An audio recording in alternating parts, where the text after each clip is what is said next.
United states of আমেরিকাতে একটা conference হয়েছিল। ওই কনফারেন্সটা হচ্ছে পৃথিবীর যত ধর্মগ্রন্থ আছে সবগুলো ধর্মগ্রন্থের 10 মিনিটের আবৃত্তি শোনানো হবে। কয় মিনিট? চিল্লায় বলেন। ওখানে গিয়েছে শ্রীমত ভগবত গীতা, গিয়েছে বাইবেল, ত্রিপিটক, দশাতীর, Veda, Purana, Ramayana, Dighanikaya, Yahwist, sacerdotal, Talmud, Torah, Old Testament, New Testament, Zend Avesta এবং আল্লাহর কোরআনও। কোন সুবহানাল্লাহ। চীনের প্রাচীন ধর্ম কনফুসিয়াসের পাণ্ডুলিপি গিয়েছে। যারা আগুনকে পূজা করে, অগ্নি উপাসক, আগুন দেখলে নমস্তে নমস্তে গায়, তারাও গিয়েছে। 10 মিনিট করে সময়।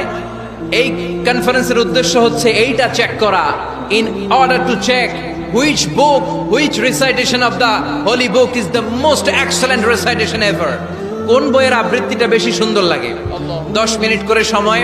সব ধর্মের ধর্মীয় কিতাবের শায়েকরা, গুরুরা, ধর্ম নানকরা আর ফাদাররা আর কারীরা বসেছে। বিচারকের সামনে 2টা বাটন, একটা গ্রিন বাটন, একটা রেড বাটন, একটা সবুজ বাতি, একটা লাল বাতি। আবৃত্তির সময় 10 মিনিট। চিল্লায় বলেন কয় মিনিট?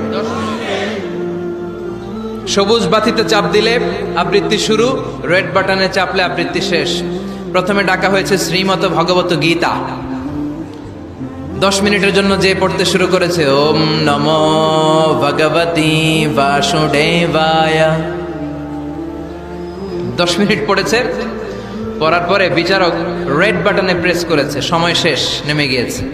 এরপরে ডাকা হয়েছে ত্রিপিটক, বিনয় পিটক, শাম পিটক, অভিধর্ম পিটক মিলে 3টা পিটক। এটা বৌদ্ধ ভাইদের কিতাব। এরা বলে ওম শান্তি, ওম শান্তি। আসলে মিয়ানমারে ওরা যা করছে ওদের বলা দরকার ওম অশান্তি, ওম অশান্তি।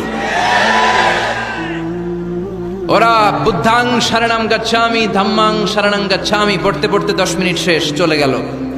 এরপরে ডাকা হলো দশাতীর, দশাতীরের ওরাও পড়লো। এরপরে ডাকা হলো গ্রন্থ সাহেব, পড়লো।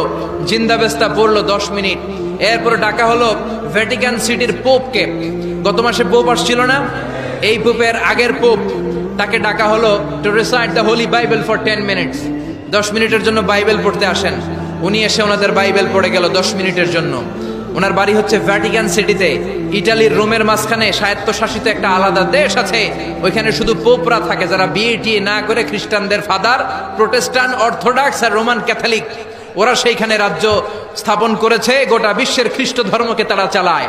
তারা 10 মিনিট সব ধর্ম গ্রন্থের আবৃত্তি এবং তেলাওয়াতের পরে সর্বশেষে মুসলমানদের ধর্মগ্রন্থ কোরআন আবৃত্তি করার জন্য ডাকা হয়েছে। এসেছে মিশরের কারি আব্দুল বাসিত ইবনে আব্দুস সামাদ। যারা ওনার তেলাওয়াত শুনেছেন দেখবেন উনি তেলাওয়াত